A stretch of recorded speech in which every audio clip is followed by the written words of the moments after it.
What is a GTA clone? When Grand Theft Auto 3 in 2001 first hit the big time, there was a countless number of video games that tried to replicate its success. Some were successful and some were not very successful. Each one of these games featured an open world city, side activities or mini games, shootouts, cops, gangs, third-person camera angle, and factions. These are a lot of the main things you need to see before you can identify it as a Grand Theft Auto clone. But what if I told you that a lot of these GTA clones, they actually did stuff that was better than the masterful GTA? That's what we're looking at today, so don't come at me with the Sopranos Road to Respect, because that ain't on this list. Instead, that's on the list for what we consider the greatest games ever made. Come on now, don't put any disrespect on the Sopranos Road to Respect. Welcome back, appreciators. Subscribe, ring that bell, and like that video. Thank you so much. Right before a new GTA drops, there's always a period of time I call the drizzle before the storm. Not the calm before the storm, the drizzle before the storm. Because a bunch of publishers try to drop GTA clones left and right in order to capitalize off fans of GTA. They're waiting so badly that they just want GTA 6 to exist already, so they buy a clone instead. We're covering everything in terms of clones, from Lego games to cop games, but we're starting with a vigilante game known as Watch Dogs, which Watch Dogs did not take the advice of what I just said, but instead it released right after the storm, which was a few months after GTA 5.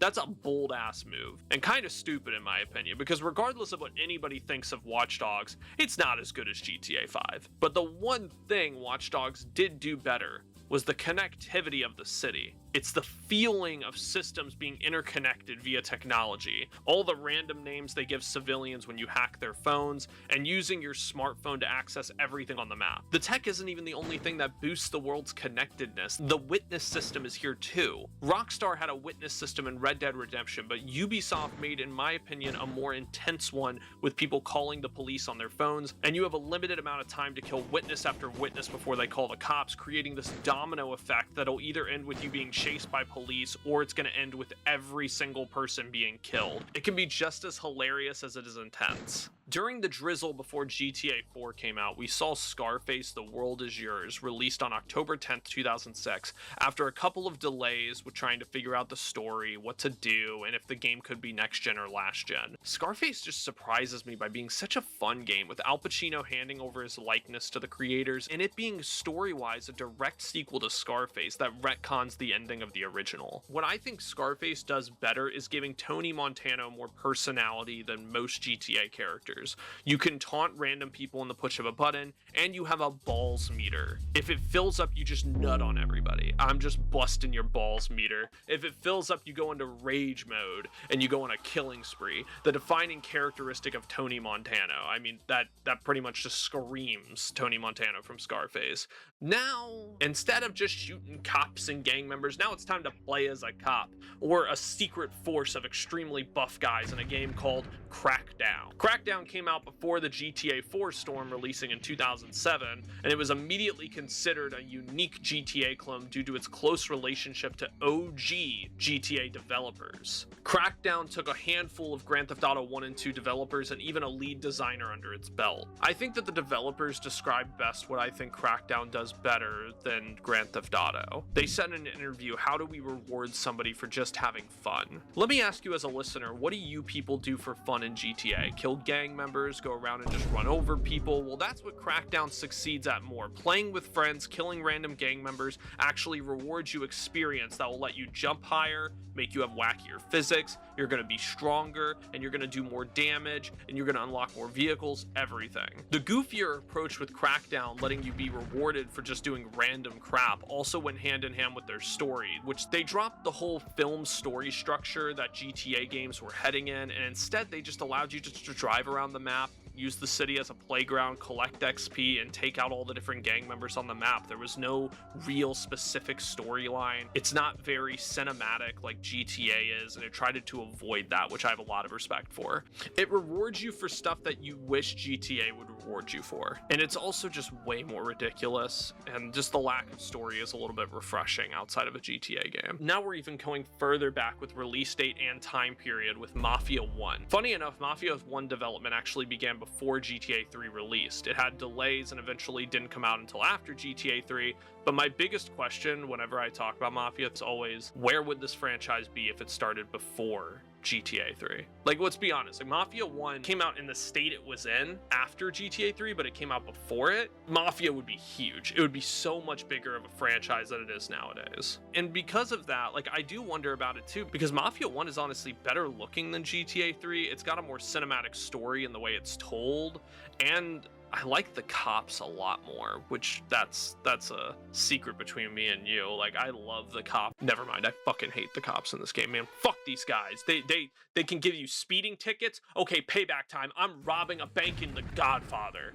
The Godfather released in 2006 and had a ton of drama behind it because of Marlon Brando basically dying and giving his last voice performance to the game. He was recording in a hospital with ventilators around him, so the only part of the story that you can actually hear the audio is when Don Corleone is in the actual hospital. That was the only time they could use it. It also got controversy because Al Pacino already gave his likeness out for Scarface, so he refused to do it for The Godfather. And even Francis Ford Coppola had disapproval over the game's creation. He thought it was a misuse of the film, and he thought it represented it poorly by just having a ton of shooting and killing. Like, I love you, Coppola. I love your movies, but like, honestly, shut the fuck up and go try and make out with some women on set for the 50,000th time. It's a video game. Of course, it's not going to be like a fucking David Cage Quantic Dream game in the middle of the Godfather universe. Honestly, that sounds like an amazing idea. Somebody make that. Somebody make that right now. Like a Detroit Become Human style game, but in the Godfather universe. That sounds sick. What's the thing I love more about The Godfather in a pre-GTA 5 era? The Godfather was the only one of these clones that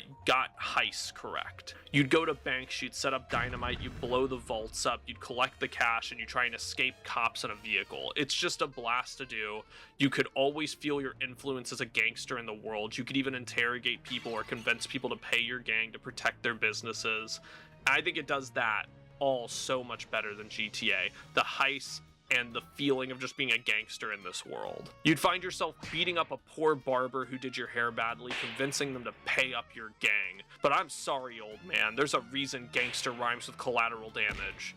And there's a reason collateral damage rhymes with get fucking wrecked, you miserable old dude. After I finished The Godfather, I booted up single-handedly the greatest depiction of an open world, the perfect recreation, a game with no development faults, a perfect organism. Of course I am talking about Simpsons Hit and Run. I know that intro was a joke, but unironically, the thing I love the most about Simpsons Hit and Run is the recreation of Springfield. I know GTA has really perfect recreations of Los Angeles and New York, but Simpsons Hit and Run gives me what I've always wanted, which is the perfect recreation of Springfield. And that city means so much more to me than Los Angeles or New York City. Now moving on to a couple games that take place in international cities, with our first being Sleeping Dogs, which released during the drizzle before GTA 5, with a release date of August 14th, 2012, around a year beforehand. One of the best from the list of clones. It really is. Like, if you guys are going to play one of these out of this entire list, I think I'd recommend Sleeping Dogs the most. It originally started as a sequel to the other GTA clone series called True Crime, and it was originally called True Crime Hong Kong.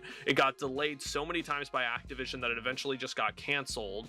But lucky for us, lucky as players, Square Enix bought up everything for the game. They just didn't have the license or the IP, so they renamed the title Sleeping Dogs. That was all they did. They pretty much just took the game, changed some stuff, and renamed it Sleeping Dogs. It's honestly kind of hilarious. So if you're a fan of True Crime, go play Sleeping Dogs, and if you're looking for one of these games to play right now, go play Sleeping Dogs. But besides opening the door of my car while driving so it smashes into pedestrians, what do I value more about this than GTA? Well, if you've played any of Sleeping Dogs, you know exactly what I'm gonna say. It's the fighting. Duh.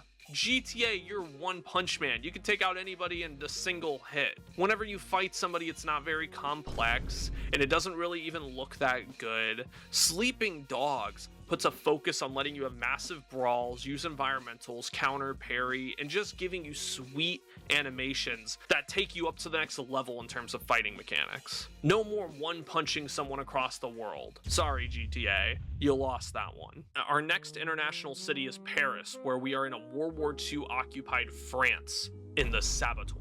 Pandemic was on a roll with GTA clones, from Mercenaries to the Saboteur, and oh my god, a part of that roll was the Star Wars Battlefront games. They were just a crazy company in the mid-2000s. If you are not an adult, please exit the video now, because the first shot of this game involves boobs. Oh wait, there's a button for switching off nudity. Thank God. Never mind.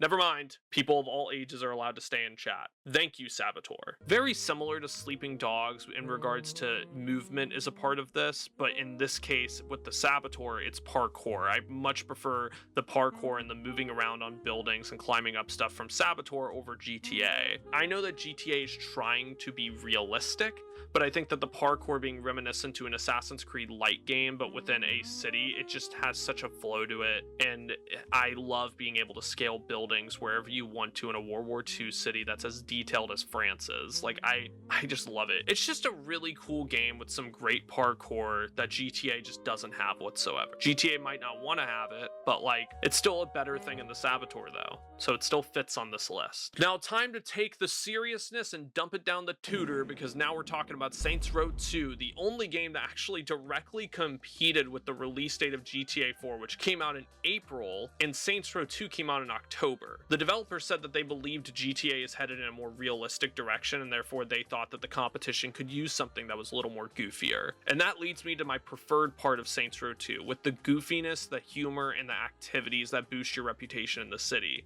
Choosing different gangs to help out. There's a lot of things I honestly prefer about Saints Row over GTA, but they're both very different vibes. Like, honestly, I think playing through a GTA game at the same exact time playing through a Saints Row game would probably feel fantastic. They both kind of tackle opposite sides of the spectrum of what it means to be a GTA game. GTA has never really had great gang systems, and Saints Row has always been a couple of steps ahead of them in that department, a couple of steps ahead of them in terms of how much the activities influence your reputation, and just in terms of humor. Like, this is the only game I've ever played that lets me drive around like government officials, big CEOs, who can hook up with prostitutes in the back of my car while I'm avoiding paparazzi. Like, that's just so ridiculous. Like, whether or not if that's like okay or not, I don't even care. It's just insane. Like, that is ridiculous that it's even in a video game. Or there's even missions where I'm trying to hurt myself to rack up medical bills. It's so goofy. It's a wild game with a goofy meter that's turned up to 11, where GTA has never been like that in terms of its story mode. It's GTA 5 Online, that's a little bit different, but this was also around the time of GTA 4, so we're not talking about GTA Online. Time to talk about LA Noire's realistic younger brother called Lego City Undercover. It came out right before GTA 5 on a Wii U, and it was a huge attempt to try and give little kids their version of GTA 5. But without the mature themes, without the blood, without the gang battles, and without really anything that makes GTA outside of the open world and the mechanics. It feels like a children's version of Brooklyn Nine-Nine, or LA Noire and GTA all kind of combined into one little bundle, but the one thing I do like more about it over GTA is the mini-games. LEGO games are just defaultly known for their puzzles and their mini-games and everything you can do on the map, so this should be no surprise to anybody. I love solving this all around the city, and it's just one of the most underrated LEGO games out there. We covered a lot of them, and even though we didn't get to every single GTA clone out there, there's a few that I care about, and that was the ones mentioned here. Let me know down below if I missed one of your favorite GTA clones, or let me know which one from this list was your favorite. Join our community through Discord, Twitch, whatever it is that you want to do. Like, subscribe, all the gist. You already know what we do on this channel. We are going to be appreciating every single little piece of art out there, and I will always appreciate you.